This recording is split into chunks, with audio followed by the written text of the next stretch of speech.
Un garçon est allé chasser dans la montagne la nuit et a découvert un œuf bleu dans une clairière. Il l'a ramassé et l'a examiné avec soin, en soufflant dessus sans rien remarquer d'inhabituel. Le garçon s'est ensuite rendu à la charcuterie du marché, dans l'espoir d'échanger l'œuf contre de la viande. Le propriétaire de la boutique, en recevant l'œuf, l'a scruté attentivement. Il a cru que le garçon l'avait volé. Cependant, quand il a entendu que le garçon l'avait trouvé sur la montagne, le propriétaire de la boutique a immédiatement paniqué. Il a rapidement rendu l'œuf au garçon, en disant qu'il appartenait au roi et qu'il ne voulait pas s'attirer d'ennui. Alors il a chassé le garçon à la hâte. Après avoir été expulsé de la boucherie, le garçon a secrètement ramené l'œuf chez lui. Il a sorti l'œuf de son sac à dos et l'a posé par terre, en touchant curieusement l'étrange œuf, découvrant que sa surface était très lisse. Il a ensuite frappé dessus et a constaté qu'il était creux. Le garçon a réalisé que l'œuf n'était pas simple. Cependant, ce à quoi il ne s'attendait pas c'est que la nuit, l'étrange œuf a commencé à bouger. Il semblait que quelque chose à l'intérieur luttait pour sortir. Entendant l'agitation, le garçon a regardé la pierre avec curiosité. À sa grande surprise, un bébé dragon bleu est sorti de l'œuf la seconde suivante. Le garçon a alors compris qu'il s'agissait d'un œuf de dragon. Le bébé dragon nouvellement né était encore assez faible et ne pouvait que marcher lentement vers le garçon. Le garçon,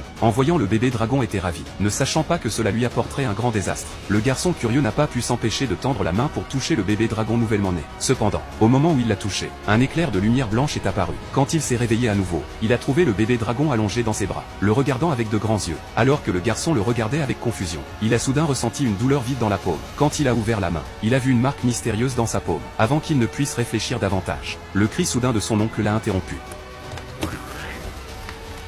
Voyant le bébé dragon pleurer, le garçon lui a rapidement apporté du lait, l'a versé dans un sac en tissu, et le lui a donné, en lui indiquant qu'il devait le boire.